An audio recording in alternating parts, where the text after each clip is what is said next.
बच्चों अभी इस क्वेश्चन में हमें कहा गया है find number of ways in which 8 different flowers can be strung to form a garland so that 4 particular flowers are never separated. Never separated का मतलब they are together. 4 particular flowers are together. Okay. So let us consider the 4 different flowers. Let the 4 different flowers be F1 to F4. These are always together. Never separated मतलब they are together. और इनके अलावा कितने flowers बच गए? 4 और flowers बच गए. ओके.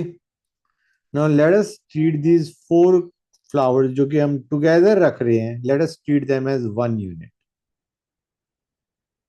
तुम्हारे पास इन 4 फ्लावर्स को विच आर ऑलवेज टुगेदर, इनको 1 यूनिट मान लो. और 4 और हो गए तो टोटल कितने आ गए बच्चों? 5. मतलब we are trading F1 to F4 as 1 flower. तो एक ये, 4 और टोटल हमारे पास फ्लावर्स आ गए 5. समझ में आया नहीं आया बच्चों? अब इन 5 फ्लावर्स को एक सर्कल में कितनी वेज में अरेंज कर सकते हो? 5 को in how many ways can you arrange them in the form of a circle? It can be done in 5 minus 1 factorial ways. That is 4 factorial ways.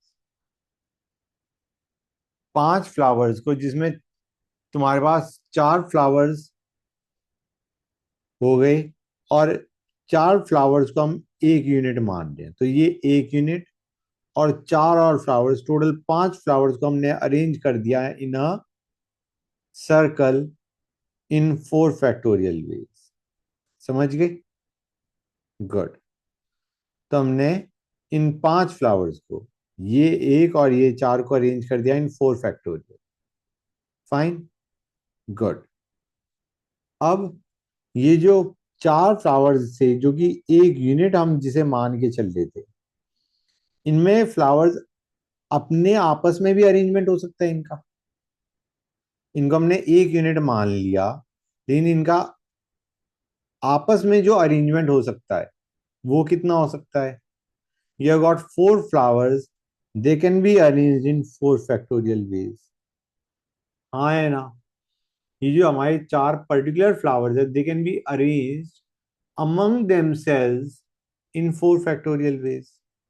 हाँ है ना? गुड. फिर से रिपीट करूंगा. पहले हमने इन 4 फ्लावर्स को विच आर ऑलवेज टुगेदर, इनको हमने एक फ्लावर माना. 4 और हैं हमारे पास, टोटल 8 थे ना गाइस. तो ये 4 और इसको हमने एक मान लिया, टोटल थे 5.